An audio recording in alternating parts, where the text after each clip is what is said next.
Hello everyone, welcome to target computer exam channel. इस video में हम देखेंगे अपना नेक्स्ट टॉपिक जो कि है स्ट्रिंग मैनिपुलेशन। तो चलो यार स्टार्ट करते हैं। सबसे पहले देखते हैं कि स्ट्रिंग में ट्राइवर्स कैसे करते हैं। ये मैंने आपको पिछली क्लास में भी बताया था कि हम फॉर लूप की हेल्प से जो हम सारे डेटा टाइप्स होते हैं इन सब में ट्राइवर्स कर सकते हैं। दोबारा रिवाइज करा देते हैं कि हम स्ट्रिंग में ट्राइवर्स कैसे करते हैं। ट्राइवर्सिंग का मतलब होता है कि स्ट्रिंग की एक एंड से फर्स्ट एंड से आखिरी एंड तक हर कैरेक्टर को रीड करना, उसको कहते हैं ट्रैवर्स। स्टार्टिंग से लास्ट तक जाना। तो देखो, इसमें हम फॉर लूप की हेल्प से ट्रैवर्स करते हैं। हम एक कोई भी स्ट्रिंग होती है वो किसी वेरिएबल में स्टोर करा लेते हैं जो कि हमने नेम में। फिर हम लिखते हैं फॉर, फिर हम लिखते हैं आई इन जो स्ट्रिंग का नाम जिसमें हमने स्टोर कराया वेरिएबल में, यहाँ पे है name. For I in name. फिर फॉर के साथ ये सेमीकोलन लगाने जरूरी, ये दो डॉट लगाने जरूरी होते हैं वरना एरर आ जाता है। फिर हम लिखेंगे प्रिंट। फिर यहाँ ऑब्जेक्ट, जो यहाँ पे ऑब्जेक्ट है वही यहाँ लिखते हैं आई कॉमा, फिर लिख देते हैं हम एंड इज इक्वल टू ये। अब ये एंड इज इक्वल टू ये क्यों लिखते हैं, बाकी किसी और केस में तो नहीं लिखते। क्योंकि जब भी जब भी हम जब भी ये जो प्रिंट फंक्शन होता है ना, ये नेक्स्ट लाइन में ले जाता है। एक बार लूप चलेगा एक आइट्रेशन के लिए तो ये ठीक प्रिंट कर देगा, पर सेकंड आइट्रेशन में करेगा ना तो वो नीचे ले जाएगा। जैसे लवली लिखा है यहाँ पे तो वो पहला एल तो ठीक प्रिंट करेगा, उसके बाद जो ओ होगा वो नेक्स्ट लाइन में ले जाएगा। तो ये एंड इज इक्वल टू खाली ये स्ट्रिंग ये क्या करता है, वो इसको ये कहता है कि नेक्स्ट लाइन में नहीं लेके जाना, एक स्पेस का डिलिमिटर देना है, इसको डिलिमिटर कहते हैं। ठीक है, वो ये कहता है कि नेक्स्ट लाइन में नहीं लेके जाना, उसके बाद जो अगला ओ आएगा उसको यहाँ लाना है, फिर उससे अगला वी आएगा, फिर एल वाई। ये पूरा ऐसे लाना है, ना कि ऐसे लाना है। ऐसे नहीं लाना, वर्टिकली नहीं लाना, हॉरिजॉन्टली लाना है। इसलिए हम ये स्पेस का डिलिमिटर लगाते हैं स्पेशली स्ट्रिंग में, ताकि वो हॉरिजॉन्टली प्रिंट करे ना कि वर्टिकली प्रिंट करे। ठीक है, ये हमने जो बीच में इसमें जो बीच में लगा रखा है वो इसलिए लगा रखा है ताकि तुम्हें अलग से सेपरेट होते हुए दिख जाए। नेक्स्ट देखते हैं, अब यहाँ से हमारे स्ट्रिंग के ऑपरेटर स्टार्ट हो रहे हैं। यहाँ से इंपॉर्टेंट स्टार्ट होता है जो हम आज की क्लास में पढ़ेंगे। देखो, स्ट्रिंग में दो प्रकार के ऑपरेटर होते हैं। एक तो होता है कंकैटिनेशन वाला, जिसको कहते हैं दो स्ट्रिंग को जोड़ने के काम आता है। अगर तुम्हें लिखना है but अगर तुम्हें अपना नाम लिखना है, फर्स्ट नेम, फर्स्ट और नेम, तुम्हें दो स्ट्रिंग को जोड़ना है तो हम कॉन्कैटिनेशन का इस्तेमाल करते हैं। और रेप्लिकेशन क्या होता है, अगर तुम्हें किसी नाम को किसी चीज को तुम्हें बार बार यूज करना है तो उसके लिए हम रेप्लिकेशन का यूज करते हैं। प्लस और मल्टीप्लाई, ये दो से स्ट्रिंग ऑपरेटर होते हैं। एक एग्जांपल के थ्रू समझते हैं। पहले हम समझते हैं कंकैटिनेशन वाला। कंकैटिनेशन मतलब ऐड करना। यहाँ पे पहली स्ट्रिंग है टॉम, दूसरी स्ट्रिंग है जेरी। तो जो थर्ड स्ट्रिंग जो हम बना रहे हैं वो क्या होगा, ए प्लस ए मतलब टॉम, फिर बीच में एंड आएगा और फिर कंकैटिनेट कर दिया बी वाले को मतलब जेरी को, तो सी वाले में आ जाएगा टॉम एंड जेरी। ठीक है, अब इसमें एक स्पेशल चीज है कि you can not add number and string using plus.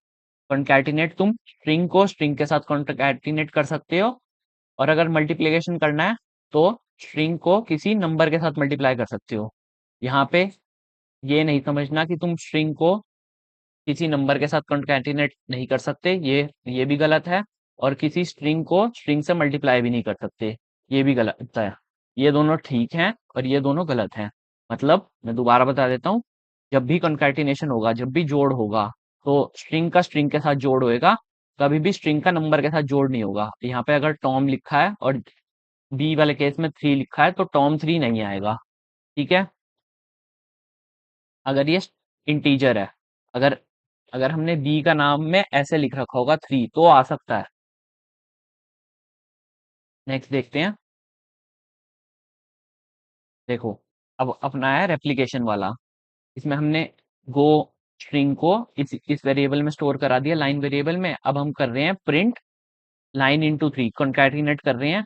अभी मैंने बताया स्ट्रिंग को किसी नंबर के साथ कॉन्कैटिनेट कर सकते हैं, पर स्ट्रिंग को किसी स्ट्रिंग के साथ कॉन्कैटिनेट नहीं कर सकते। ठीक है, तो इसमें क्या आएगा, अब प्रिंट होएगा गो को 3 बार प्रिंट करना है, तो यहाँ पे आ जाएगा गो, गो, गो, और फिर उसके बाद प्रिंट हो जाएगा गोविंदा।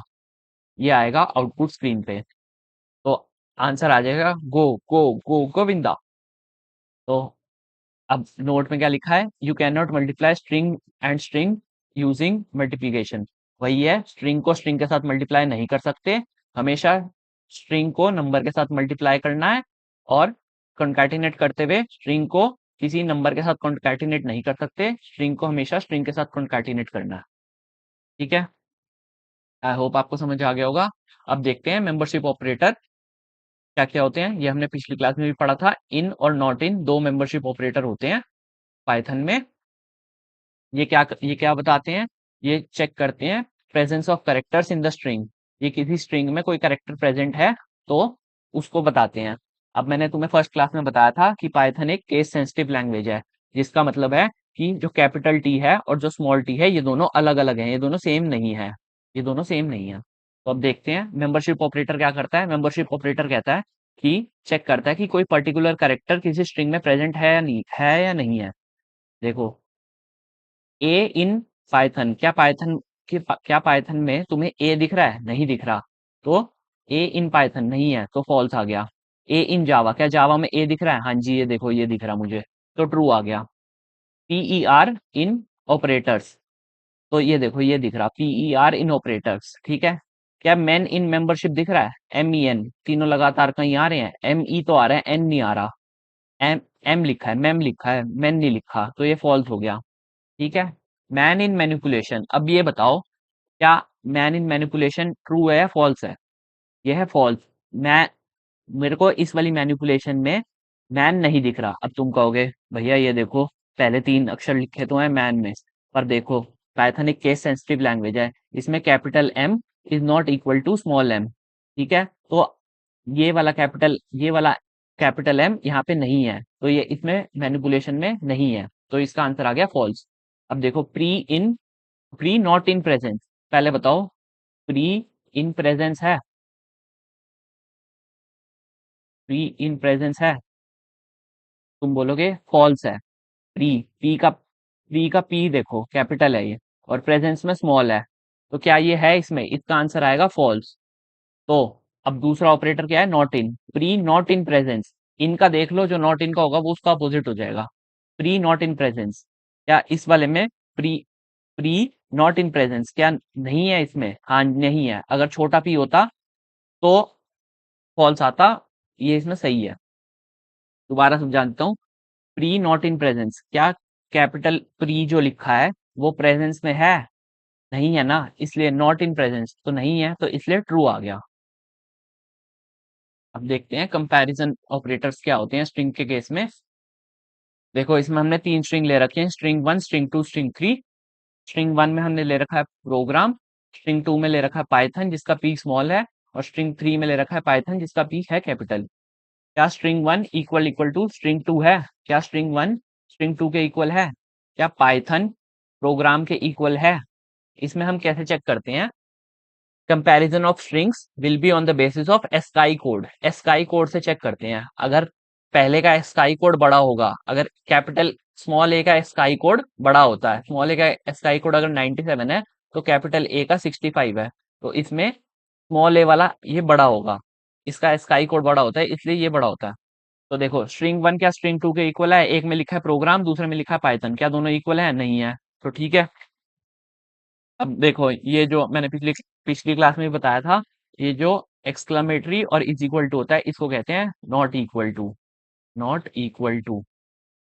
क्या string 1 not equal to string 2 है, स्ट्रिंग 1 है प्रोग्राम, स्ट्रिंग 2 है पाइथन, क्या Python not equal to program है, हाँ है, तो इसका आंसर आ गया ट्रू। क्या string 2 equal equal to Python है, हाँ जी स्ट्रिंग 2 पाइथन के बराबर ही है।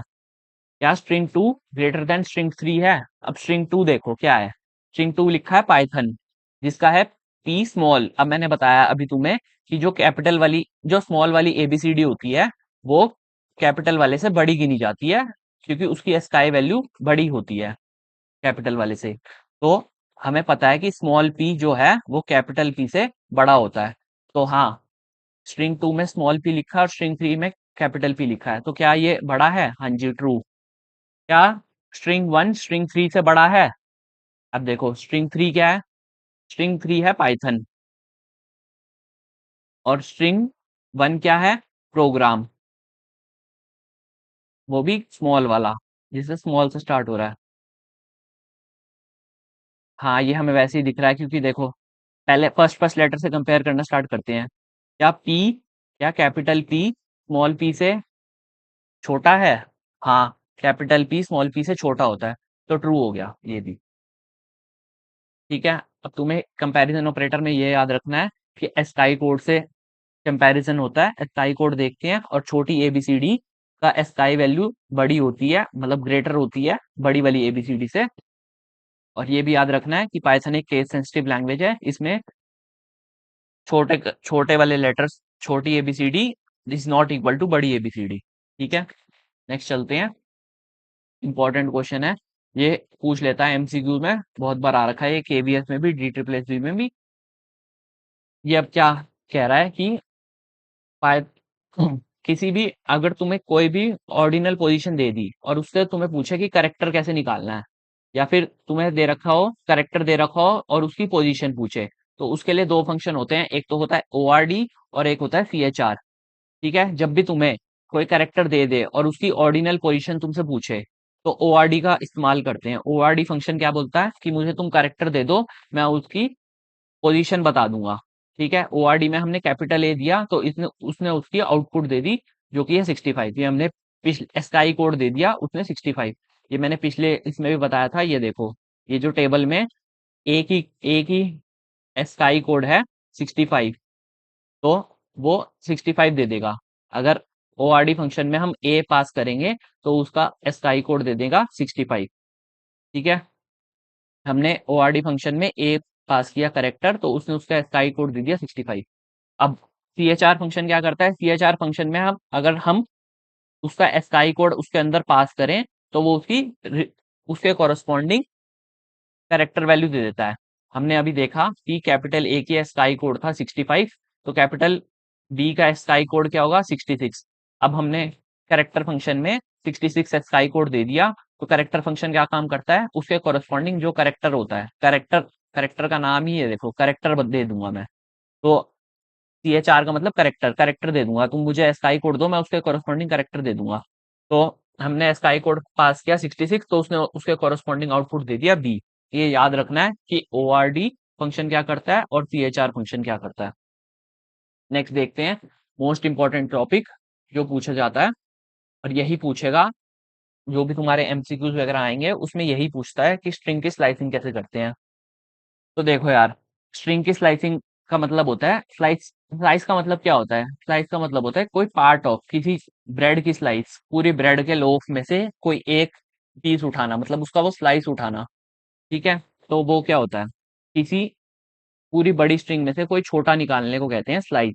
ये कैसे हम निकालते हैं? ये स्ट्रिंग स्लाइसिंग की हेल्प से निकालते हैं। अब इसमें क्या होता है, इसमें हम नंबर देते हैं। स्ट्रिंग में जब भी नंबरिंग स्टार्ट करते हैं तो वो जीरो से करते हैं, याद रखना है। स्ट्रिंग में नंबरिंग करते हैं जीरो से। और जब भी और स्ट्रिंग की लेंथ निकालने के लिए ना एक फंक्शन होता है, लेन फंक्शन। ये स्ट्रिंग की लेंथ दे देता है, अगर इसमें लेन फंक्शन में स्ट्रिंग डालो तो ये लेंथ निकाल देता है। ये अभी आएगा आगे, अभी फिलहाल के लिए याद रख लो कि लेन फंक्शन में स्ट्रिंग डालो तो वो स्ट्रिंग की लेंथ दे देता है। ठीक है, तो हम जीरो से स्टार्ट करते हैं। जीरो, अब देखो वेलकम को हमने लिखा डब्लू, वेलकम में डब्लू को लिखा जीरो, 1 2 3 4 5 6, यहाँ तक पहुंच गए। और कभी कभार हमें बैकवर्ड इंडेक्सिंग भी करनी होती है, तो बैकवर्ड इंडेक्सिंग लास्ट वाले करेक्टर को -1 से रिप्रेजेंट करते हैं और यहाँ से फिर उल्टा चलते हैं। ठीक है, अब देखते हैं इसके एग्जाम्पल्स। देखो, स्ट्रिंग स्लाइसिंग में लिखा है, स्ट्रिंग की वैल्यू है वंडरफुल, WONDERFUL। सबसे पहले जब भी तुम्हें क्वेश्चन मिलेगा तो तुम लिख लेना और उसके बाद इसकी नंबरिंग कर लेना। अब ये बताओ, मैं फॉरवर्ड फॉरवर्ड इंडेक्सिंग लिख रहा हूँ, तो मैं जीरो से स्टार्ट करूँ, वन से स्टार्ट करूँ? सोचो सोचो, जीरो से स्टार्ट करेंगे हम। ठीक है, डब्लू को लिख दिया जीरो, 1 2 3 4 5 6 7 8।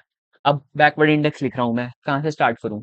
पीछे से स्टार्ट करना है और -1 से रिप्रेजेंट करना है। -1 -2 -3 -4 -5 -6 -7 -8 और -9। अब देखते हैं अपने क्वेश्चन ये जो लिख रखे हैं। पहला क्वेश्चन है STR1 0 से 6। अब इसमें 3 चीजें हैं, ये बता देता हूं मैं तुम्हें कि जब भी STR उसके बाद यहाँ पे कुछ भी ना लिखा हो, ये ऐसा होता है, इसका स्ट्रक्चर ऐसा होता है। यहाँ पे अगर कुछ भी ना लिखा हो फर्स्ट वाले में, तो हमेशा मान के चलना है कि वो 0 से स्टार्ट हुआ है। अगर लास्ट वाले में कुछ भी ना, अगर बीच वाले में कुछ भी ना लिखा हो, तो इसका मतलब होता है कि मान के चलना है कि वो स्ट्रिंग के आखिरी तक जाएगा। और थर्ड वाले में अगर कुछ भी ना लिखा हो, थर्ड वाला स्टेप को रिप्रेजेंट करता है। अगर यहाँ पे कुछ भी ना लिखा हो तो इसमें +1 मान के चलना है। और अगर स्टेप +1 लिखा हो, तो मतलब हम हैं आगे से जा रहे हैं, मतलब फॉरवर्ड इंडेक्सिंग कर रहे हैं। और स्टेप अगर -1 लिखा है कहीं भी, तो मतलब हम उल्टा आ रहे हैं। और अगर कुछ भी नहीं लिखा है, अगर सिर्फ STR और सिर्फ दो ही चीजें लिखी हैं, एक ये और स्टेप कुछ भी नहीं लिखा, तो उसमें हमेशा हम +1 को बाय डिफॉल्ट स्टेप लिखेंगे। +1 बाय डिफॉल्ट स्टेप होता है, बाय डिफॉल्ट। ठीक है, अब स्टार्ट करते हैं अपने क्वेश्चंस करना। यही आएंगे और यही पूछता है। ठीक है, अब देखो स्टार्टिंग दे रखी है 0 से 6 तक जाना है। और मैंने पिछले अभी रेंज फंक्शन में इससे पिछली क्लास में बताया था कि जो यहाँ पे लिखा होता है 6 से एक कम तक चलता है। 0 से स्टार्ट होएगा और जो बीच वाले में लिखा होता है उससे एक कम तक चलता है। देखो वंडरफुल में 0 से 6 तक जाना है, तो हमें क्या देखना है, देखो 0 W, W से 5 तक जाना है, तो वंडर आ गया। देखो सही आंसर लिखा है वंडर। अब दूसरा क्वेश्चन क्या है, 0 से 3 तक जाना है। अब मैंने तुम्हें बताया अभी कि जो बीच वाले में लिखा होता है, जो लास्ट टर्म होती है, इससे एक कम तक जाता है, 0 से 2 तक जाएगा, मतलब एक कम तक जाएगा, तो 0 से 2, WON। देखो यहाँ पे 2 आ गया, तो 1 आ गया आंसर। ठीक है, अब लिखा है 3 से 6। 3 से स्टार्ट होएगा, कहाँ तक जाएगा, 6 से एक कम, मतलब 5 तक जाएगा, तो 3 से स्टार्ट कर दो। ऊपर वाले में देखो 3 से स्टार्ट कर दो, DER 5 तक करना है ना, तो DER आ गया। ठीक है, अब देखो नेक्स्ट है -1 से स्टार्ट करो और -3 तक जाओ। अब देखो -1 से स्टार्ट करो और -3 तक जाओ। -1 क्या है, L, और जाओ F तक। पर ये आंसर आएगा कुछ भी नहीं, खाली ब्लैंक स्ट्रिंग आएगी। अब तुम पूछोगे क्यों आई ऐसी। अभी मैंने तुम्हें बताया कि जब कुछ भी नहीं दे रखा होता, जब जब दो टर्म दे रखी होती हैं, तो हम तीसरी टर्म को बाय डिफॉल्ट हर केस में +1 स्टेप कंसिडर कर रहे थे। और जब भी हम +1 स्टेप कंसिडर करते हैं, तो उसका मतलब क्या होता था, उसका मतलब होता था कि हम फॉरवर्ड इंडेक्सिंग कर रहे हैं, मतलब हम आगे से पीछे तक लिखेंगे। पर हमें स्टार्ट इस केस में क्या करना है, हमें इसमें L से जाना है। और जाना -1 मतलब L से स्टार्ट करना है, और F तक जाना है, मतलब -3 तक जाना है। पर ये तो उल्टा आएगा, पर हमारा स्टेप तो +1 है, इसलिए ये खाली आएगा, खाली स्ट्रिंग, खाली कुछ भी नहीं आएगा आउटपुट में। देखो अब दूसरा, नेक्स्ट इसका एग्जांपल, वो क्या है, -3 से स्टार्ट करना है और -1 तक जाना है। इसमें देखो और इसमें भी, इसमें स्टेप कुछ भी नहीं दे रखा, तो इसमें भी स्टेप प्लस, मतलब 1 है, +1 है, मतलब फॉरवर्ड इंडेक्सिंग करनी है, मतलब लेफ्ट टू राइट जाना है। देखो -3 किसको रिप्रेजेंट करता है, F को। और -1 तक जाना है, -1 मतलब L तक जाना है। अब -1 तक जो यहाँ तक होता है, यहाँ तक जाना थोड़ा ना होता है, यहाँ से एक कम तक जाना होता है। जो यहाँ पे दे रखा होता है बीच वाली टर्म में, उससे एक कम तक जाना होता है। पिछले मैंने रेंज फंक्शन में भी बताया था पिछली क्लास में। अगर तुमने वो क्लास नहीं देखी है तो तुम जरूर देख के आओ, उससे तुम्हें बेटर अंडरस्टैंड होएगा। -3 से -1 तक जाना है, और बीच वाले में हम एक कम तक जाते थे। जैसे फर्स्ट एग्जांपल में हम 6 लिखा है तो हम 5 तक गए, सेकंड में 3 लिखा है तो हम 2 तक गए। वैसे ही इसी केस में -3 से स्टार्ट होना है, -1 तक जाना है, पर एक कम तक जाता है, तो F से स्टार्ट होएगा और U तक जाएगा, तो F से स्टार्ट हुआ, U तक गया। अब इसे नेक्स्ट एग्जांपल देखते हैं। उसमें लिखा है -3 से स्टार्ट करो, -3 जो मैं गोला बना रहा हूँ, यहाँ से स्टार्ट करो और कहाँ तक जाओ, O तक जाओ, मतलब 0 तक जाओ, मतलब W तक जाओ। पर फिर वही बात हो गई कि इसमें भी स्टेप है, वो बाय डिफॉल्ट मेंशन नहीं कर रखा, तो स्टेप बाय डिफॉल्ट हम गिनेंगे +1। +1 का मतलब होता है कि फॉरवर्ड इंडेक्सिंग, मतलब लेफ्ट टू राइट। पर हमें बोल रखा है कि -3 से O तक जाना है, जो कि ये उल्टा आ रहा है, तो इसमें भी खाली स्ट्रिंग प्रिंट हो जाएगी। अब इसे नेक्स्ट देखते हैं, लास्ट वाला, जीरो से टू तक जाना है। जीरो जीरो से टू तक नहीं जाना। देखो इसमें पता है क्या लिखा है, जीरो, फिर ये बीच का खाली छोड़ रखा है, फिर टू। इसका मतलब है जीरो से स्टार्ट करना है। अभी मैंने इसे पिछली स्लाइड में बताया था तुम्हें कि जब भी ये खाली हो तो इसका मतलब है बिल्कुल आखिरी तक जाना है। और स्टेप का मतलब क्या है, स्टेप है ये टू टू के गैप पे जाना है। ठीक है, अब मैं इसको नेक्स्ट स्लाइड में समझाता हूँ तुम्हें लिख के। यहाँ हमने लिखा वंडरफुल, नंबरिंग दे दी, 0 1 2 3 4 5 6 7 8, और उल्टी नंबरिंग नंबरिंग स्टार्ट करी, -1 -2 -3 -4 -5 -6 -7 -8 -9। अब देखो क्या बोला गया है, जीरो से स्टार्ट होना है, आखिरी तक जाना है और दो दो के स्टेप पे जाना है। जीरो से स्टार्ट होना है, डब्लू से स्टार्ट हुआ, ठीक है। और दो का मतलब क्या होता है, दो दो के स्टेप का मतलब पता क्या होता है, जीरो में दो ऐड करो क्या आएगा, जीरो में दो ऐड किया टू, दो में दो ऐड करो क्या आएगा चार, जो चार के कॉरेस्पॉन्डिंग ई लिख दिया, चार में दो ऐड करो आना है छः, तो ये लिख दिया, छः में दो ऐड करो तो आएगा आठ, तो ये लिख दिया एल। क्या आ रहा है अपना आंसर, WNEFL। देखो ये आंसर लिखा है WNEFL। ठीक है, अब देखते हैं नेक्स्ट क्वेश्चन। यहाँ इस वाली रो में स्ट्रिंग में 3 से 3 तक जाना है।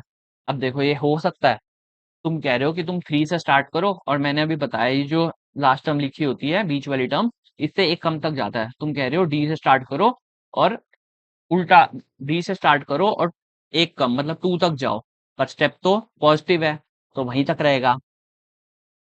ठीक है, तो खाली स्ट्रिंग प्रिंट हो जाएगी, क्योंकि स्टेप हमेशा अगर कुछ भी नहीं लिखा हो तो स्टेप बाय डिफॉल्ट +1 गिना जाता है। अब इससे नेक्स्ट केस में देखो, 3 से 4 तक जाना है, और हमें पता है कि ये जो इस तरफ दे रखा होता है उससे एक कम तक जाते हैं।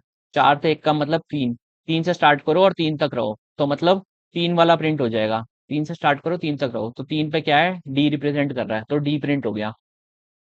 उसके बाद -5 से स्टार्ट हो और -2 तक जाओ। नेक्स्ट उस पे देखते हैं, -5 से स्टार्ट हो और -2 तक जाओ, ये लिखा है -5 से -2, और इसमें बाय डिफॉल्ट कुछ स्टेप भी नहीं लिखा तो +1 है, और ये है भी प्लस, मतलब बाय डिफॉल्ट स्टेप कुछ भी नहीं लिखा तो हम +1 स्टेप +1 कंसीडर करेंगे, जो कि होते हैं फॉरवर्ड इंडेक्सिंग, मतलब लेफ्ट टू राइट। तो क्या कह रहा है, -5 से -2, इससे एक कम तक जाते हैं, तो हमें जाना है ER और F, ये आंसर आ जाएगा ERF। ठीक है, अब इससे अगला जीरो, अब कुछ भी नहीं लिखा, देखो क्या लिखा है, ये से -2।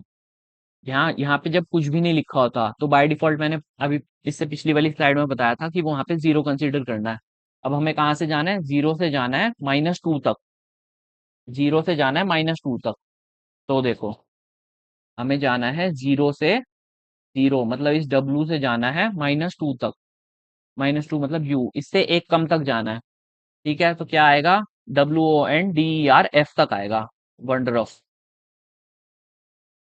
क्या आया, वंडर ऑफ। ठीक है, अब इससे नेक्स्ट में देखते हैं, STR, फिर कुछ भी नहीं दे रखा तो बाय डिफॉल्ट गिनना है, जीरो से जाना है 4 तक, जीरो से 4 तक जाना है, और हमें पता है कि ये जो 4 दे रखा है इससे एक कम तक जाते हैं, जो भी बीच वाली टर्म होती है उससे एक कम तक जाते हैं, तो मतलब 0 से 3 तक जाना है, तो 0 1 2 3, WOND आ जाएगा, वॉन्ड आ गया, देखो ठीक है ना। अब इसे नेक्स्ट में दे रखा है, -3 से स्टार्ट होना है और आखिरी, आखिरी मतलब खाली कुछ भी लिखा हो, मतलब बीच वाले में कुछ भी ना लिखा हो, तो मतलब लास्ट तक जाना है बिल्कुल।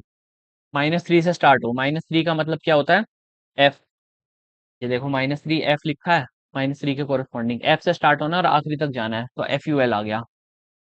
अब STR, अब देखो इसमें लिखा है दिस, दिस और -1। ठीक है, अब ये मैं नेक्स्ट वीक में बताता हूँ, लिखा है STR, ये खाली और -1। अब इसका मतलब क्या है, इसका जब ये खाली होता है, फर्स्ट टर्म खाली होता है, तो मतलब जीरो से स्टार्ट करना है, कहाँ तक जाना है, लास्ट तक जाना है। ये क्या रिप्रेजेंट करता है, लास्ट तक जाओ, और उल्टा चलो, -1 क्या रिप्रेजेंट करता है कि राइट टू लेफ्ट होगी, बैकवर्ड इंडेक्सिंग होगी। जब भी +1 लिखा होता है तो लेफ्ट टू राइट जाना है, और -1 लिखा होता है तो राइट टू लेफ्ट आना है। तो अब जब ये अगर तुम्हें लिखा हो ऐसा कभी भी और -1, तो ये पता है किसको रिप्रेजेंट करता है? ये उस चीज को रिप्रेजेंट करता है कि a code to reverse a string, किसी भी स्ट्रिंग को रिवर्स करने के लिए ये कोड लिख देते हैं ना, तो स्ट्रिंग रिवर्स हो जाती है। और पाइथन की यही खूबी है कि तुम किसी भी स्ट्रिंग को एक किसी भी स्ट्रिंग को तुम्हें रिवर्स करना हो तो तुम सिर्फ इतना लिख दो तो वो स्ट्रिंग रिवर्स हो जाती है। पाइथन की यही खूबी है कि तुम बहुत कोड को बहुत कम नंबर ऑफ लाइंस में लिख सकते हो। यही पाइथन का अच्छा सबसे अच्छा वो है, पाइथन को बेस्ट बनाता है। अब देखो, अब एक और चीज पढ़ते हैं कि अब तुम्हें पूछेगा कि for any index of for any index position N, अगर तुम्हें ये दे रखा हो कभी भी, this will give you original string. इसको मैं एग्जांपल से समझाता हूँ। इसमें कह रहा है कि तुम्हें एक स्ट्रिंग दे रखी है वंडरफुल, तो वो ये कह रहा है कि अगर तुम्हें कहीं पे भी ये दिख जाए ना, ये जो मैंने नीचे जिसको मैंने बॉक्स में बनाया, अगर तुम्हें कहीं पे भी ये दिख जाए तो ये क्या करता है, ये पूरी की पूरी स्ट्रिंग वापस दे देता है। इसको एक एग्जांपल से समझते हैं।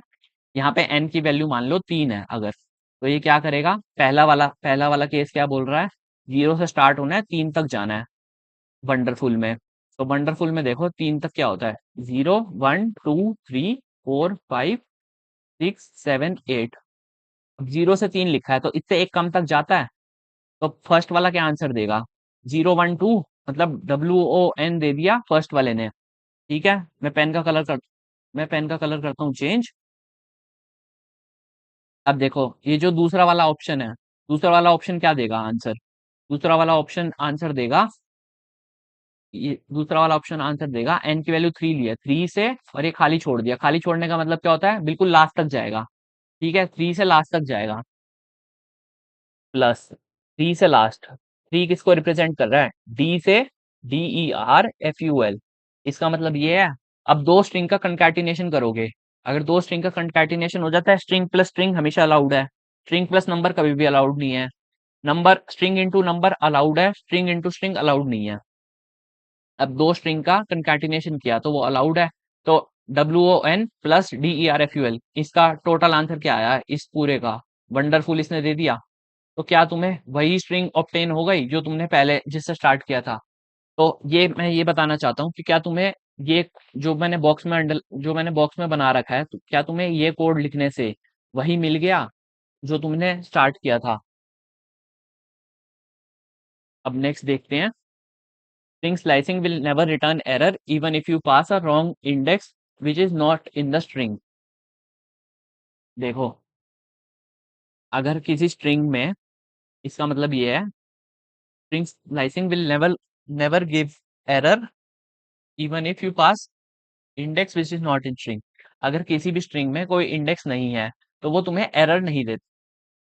किसी भी स्ट्रिंग में कोई इंडेक्स नहीं है तो वो तुम्हें एरर नहीं देगा।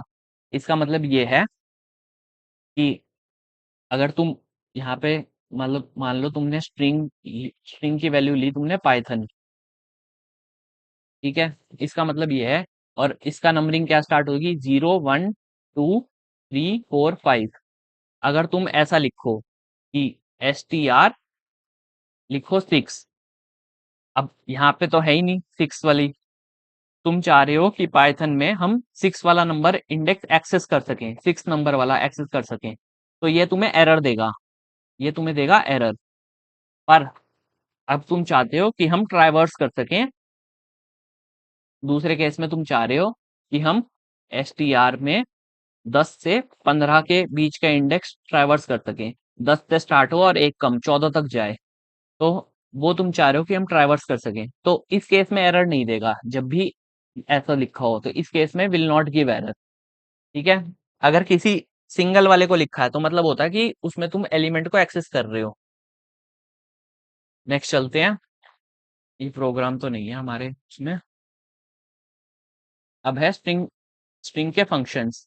देखो, एक स्ट्रिंग में मोस्ट इंपॉर्टेंट फंक्शन होता है लेंथ फंक्शन, जो कि लेंथ, स्ट्रिंग की लेंथ कैलकुलेट करता है। तो तुम स्ट्रिंग का नाम लिखो, डॉट लेन फंक्शन लिखो और उसमें स्ट्रिंग पास कर दो, तो ये क्या करता है, किसी भी स्ट्रिंग की लेंथ कैलकुलेट कर देता है। लेन फंक्शन क्या करता है, किसी भी स्ट्रिंग की लेंथ कैलकुलेट कर देता है। ठीक है, अब देखते हैं ये जो फंक्शंस हैं सारे मोस्ट इंपॉर्टेंट हैं। ये सारे फंक्शंस, मैं पेन का कलर कर देता हूँ चेंज, रेड बना देता हूँ। अब देखो लेंथ फंक्शन क्या करता है, it returns number of characters in a string and ये स्पेस को भी इंक्लूड करता है। तो अब ये कैसे वो करेगा, ये नंबर ऑफ कैरेक्टर्स गिनता है, लेंथ का फंक्शन, लेंथ फंक्शन से रिप्रेजेंट करते हैं लेंथ को। ये कैरेक्टर्स गिनता है स्ट्रिंग में।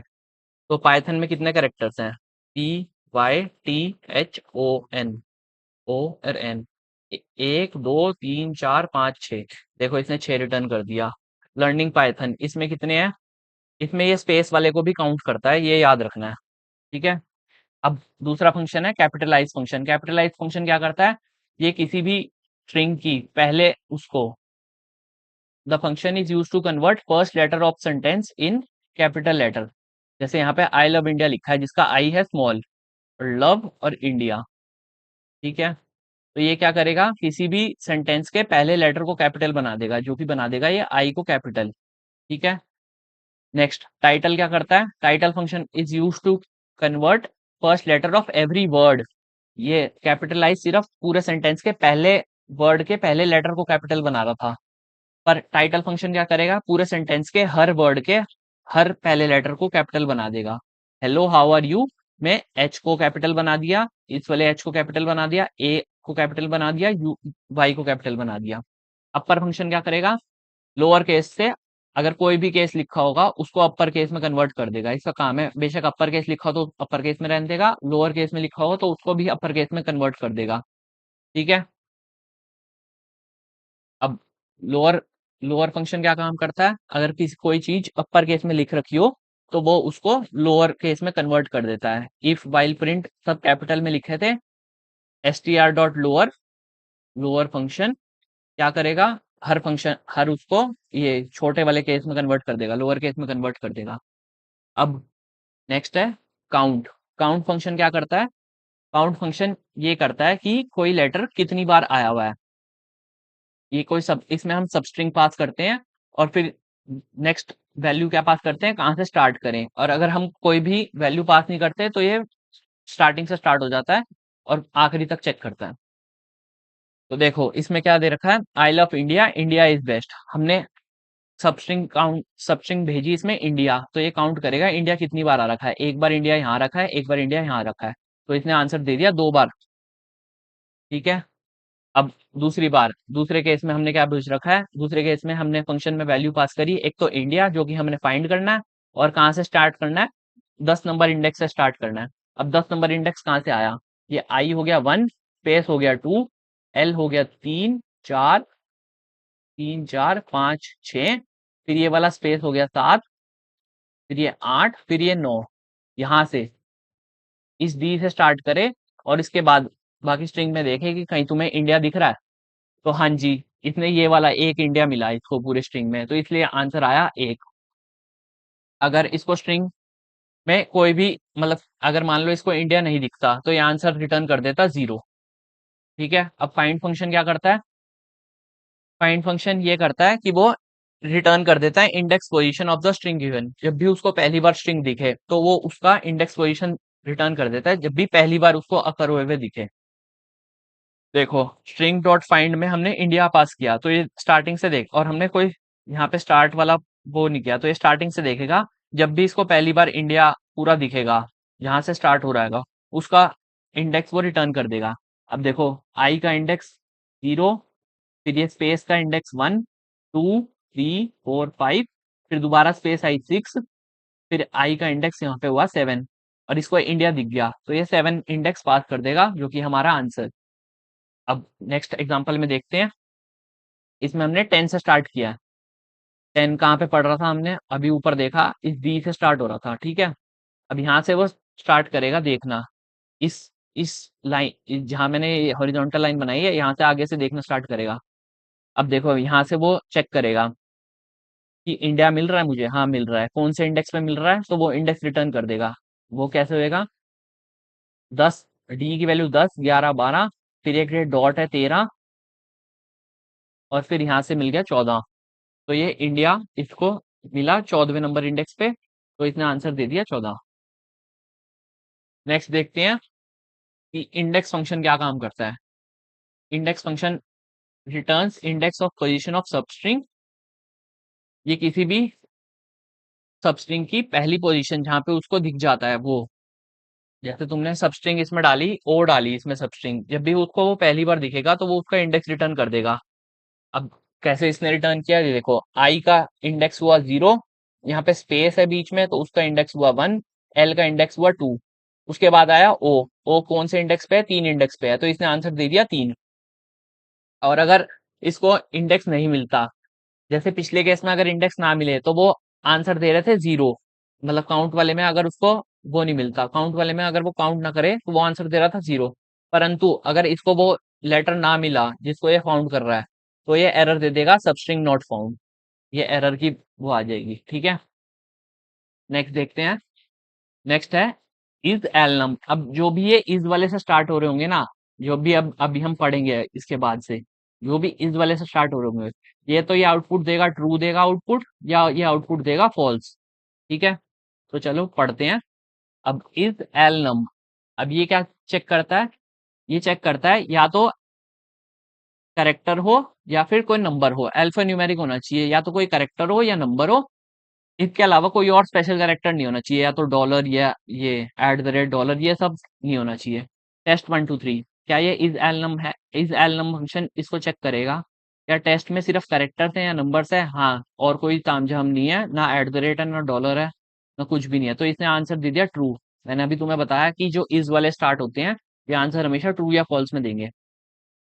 अब इससे नेक्स्ट एग्जांपल देखते हैं, टेस्ट @1 2 3। अभी देखो इसमें @ आ गया तो ये फॉल्स देगा आंसर।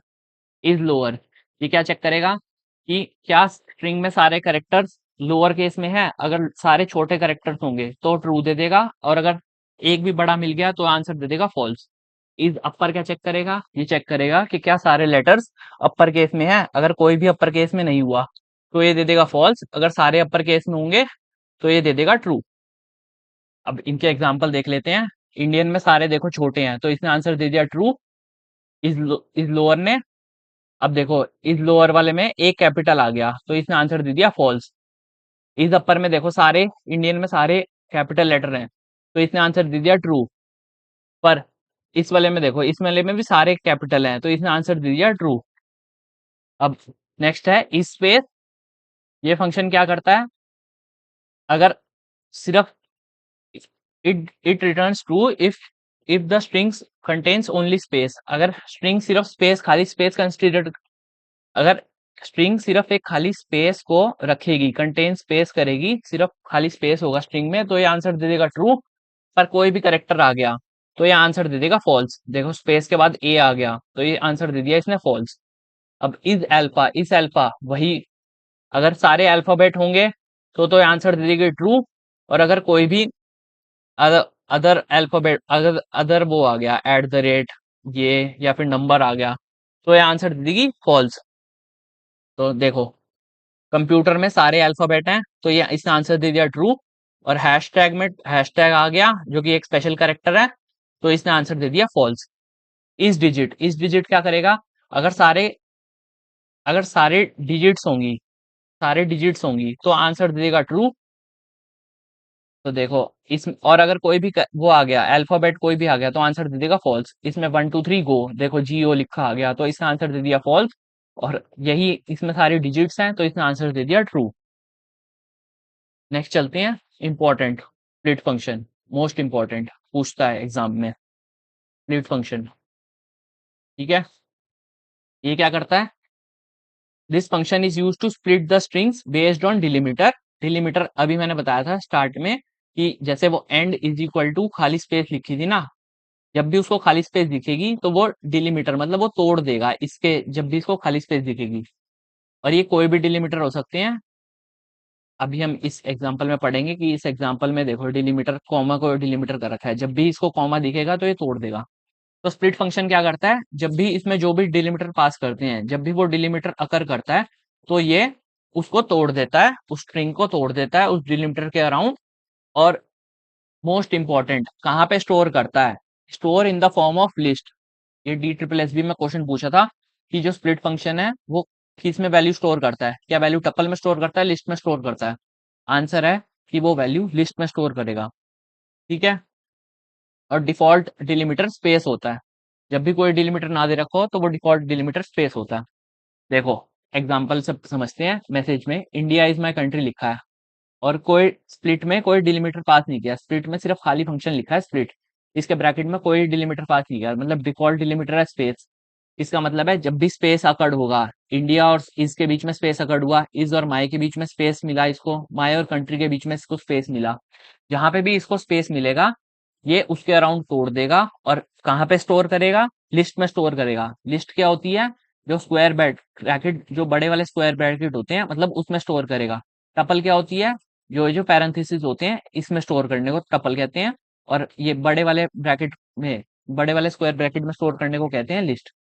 तो इसने देखो तोड़ दिया स्पेस, स्पेसिस जहां पे भी इसको स्पेस मिली इसने तोड़ दिया। इंडिया को अलग तोड़ दिया, इसको तोड़ दिया, माई को तोड़ दिया, कंट्री को तोड़ दिया।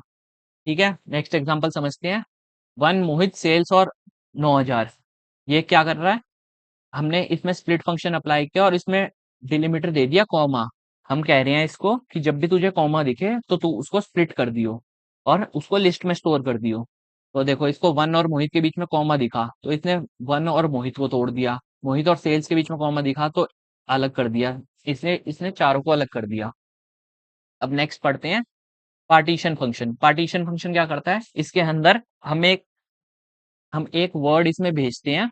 वो क्या करता है? उस वर्ड, एक बड़ा सा सेंटेंस है, हमने ये वाला वर्ड भेजा जो मैंने सर्कल कर रखा है, तो ये क्या करता है? इस वर्ड से एक पहले वाले, इस वर्ड से जितना भी पहला होगा उसको टपल में भेज देगा। ये कहाँ पे भेजता है? ये टपल में भेजता है, in the form of tuples. ये याद रखना है। पार्टीशन जब भी वो करेगा तो आंसर टपल में आएगा, स्प्लिट जब भी होगा तो आंसर लिस्ट में आएगा।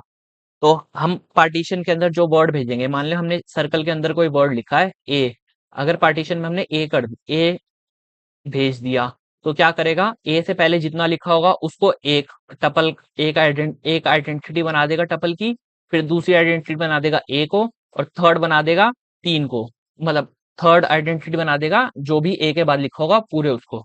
इसमें तीन ही आइडेंटिटी, तीन ही वो बनती है। जैसे एक एग्जांपल लिखा है, the quick brown fox jumps over the lazy dog. ठीक है, ये पूरी लाइन है और हम लिख रहे हैं इसमें जंप के अराउंड। तो ये क्या करेगा? ये जो मैंने सर्कल कर रहा हूँ, द क्विक ब्राउन फॉक्स, इसको एक बना देगा, फिर एक जंप को बना देगा, और फिर थर्ड बना देगा ओवर द लेजी डॉग।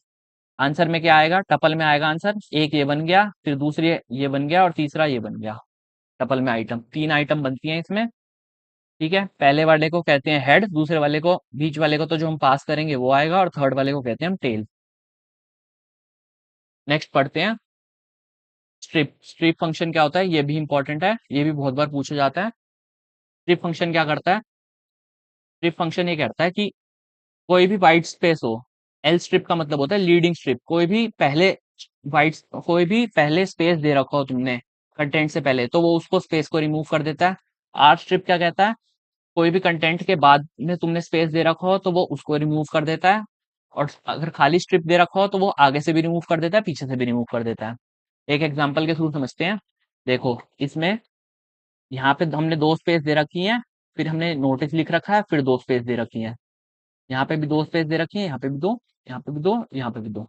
अब क्या कर रहा है ये? एल स्ट्रिप पढ़ते हैं पहले। एल स्ट्रिप क्या कह रहा था? नोटिस के आगे जितना भी लिखा होगा, नोट आगे वाली जो स्पेस होती है उसको रिमूव कर देता है, पहले वाली स्पेस। तो नोटिस से पहले जितनी भी स्पेस होंगी उसको रिमूव कर देगा ये। तो ये क्या करेगा? ये दोनों स्पेस को रिमूव कर देगा। यहाँ से स्टार्ट होगा नोटिस से लेकर आखिरी की दो स्पेस भी रहेंगी। ठीक है, तो हमने क्या किया कि एल स्ट्रिप अप्लाई किया, और हमने फिर बाद में इसकी लेंथ प्रिंट कर दी इस वाले फंक्शन की जो हमने किया। तो इसकी लेंथ कितनी आएगी? नोटिस की लेंथ पढ़ते हैं, एक दो तीन चार पाँच छः, और बाद में ये दो, आठ। तो आंसर आ गया 8। आर स्ट्रिप क्या करता है? पीछे वाली स्पेस को उड़ा देता है। ये वाली जो दो स्पेस है इसको खाली कर देगा। तो इसमें आंसर क्या आएगा? नोटिस, पहले दो स्पेस खाली, तो इसकी लेंथ कितनी आएगी? एक दो तीन चार पाँच छः सात आठ, इसमें भी आएगी 8। अब सिंपल स्ट्रिप फंक्शन क्या करता है? ये आगे से भी दो स्पेस उड़ा देगा, पीछे वाली भी स्पेस, जितनी भी खाली स्पेस होंगी, बेशक दो हो चाहे हजार स्पेस हो, ये सारी स्पेस उड़ा देता है। तो ये आगे से भी स्पेस उड़ा देगा, पीछे से भी स्पेस उड़ा देगा। ठीक है, इसकी लेंथ प्रिंट करेंगे तो कितनी आएगी? आगे पीछे कुछ बचा ही नहीं, जो नोटिस लिखा है सिर्फ वही आएगा। नोटिस की लेंथ कितनी है? 1 2 3 4 5 6, तो आंसर आ गया 6। नेक्स्ट देखते हैं, रिप्लेस फंक्शन क्या करता है? रिप्लेस फंक्शन में हम दो आर्गुमेंट पास करते हैं, पहली आर्गुमेंट ओल्ड, दूसरी आर्गुमेंट न्यू। हमें क्या रिप्लेस करना है और किससे रिप्लेस करना है? ठीक है, इसमें लिखा है U C I C every one C. हम चाहते हैं कि ये समुद्र वाला सी नहीं, देखने वाला सी से रिप्लेस कर दें। एस ई ए को हम चाहते हैं कि सी से रिप्लेस कर दें, तो हम दो आर्गुमेंट पास करेंगे कि क्या रिप्लेस करना है और किस से रिप्लेस करना है। तो ये रिप्लेस फंक्शन क्या करेगा, जहां पे भी इसको पहले वाला सी दिखेगा, वो उस हर सी हर हर लेटर हर वर्ड को बाद वाले देखने वाले सी से रिप्लेस कर देगा, समुद्र वाले को देखने वाले से रिप्लेस कर देगा। तो आंसर आ जाएगा ये। ठीक है, नेक्स्ट चलते हैं। किसी भी स्ट्रिंग को रिवर्स करने के लिए फंक्शन लिखने को कहा है इसने। देखो, किसी भी स्ट्रिंग को रिवर्स करने के लिए मैंने अभी तुम्हें शॉर्टकट बता दिया था कि किसी भी स्ट्रिंग को स्टोर किया और फिर हमने लिखा ऐसे ये दो और -1, तो ये क्या करेगा? 0 से स्टार्ट होएगा, ये क्या बोलता है? लास्ट तक जाएगा, और -1 रिप्रेजेंट करता है कि बैकवर्ड डायरेक्शन में जाएगा, राइट टू लेफ्ट चलेगा। ठीक है, तो इससे इससे भी हम किसी भी स्ट्रिंग को रिवर्स कर सकते हैं। नेक्स्ट, थैंक यू, यहीं तक था। अब देखो, जितने भी मैंने फंक्शंस पढ़ाए, तुम्हें सबसे पहले तो घबराना नहीं है कि इतने सारे फंक्शंस पढ़ा दिए। ये सब मतलब तुम ऐसे फंक्शंस है कि तुम एक बार देखोगे ना तुम्हें याद हो जाएंगे। अगर तुम्हें एक बार में याद नहीं होते, तो अभी यही सब सेम फंक्शन हम लिस्ट में देखेंगे, यही सब सेम फंक्शन टपल में देखेंगे, और थोड़े बहुत फंक्शन हम डिक्शनरी में देखेंगे। अभी हमने स्ट्रिंग में देखे हैं। तुम्हें ये 2-3 जगह यही सेम फंक्शंस बार-बार तुम्हें दिखेंगे और तुम्हें याद हो जाएँगे।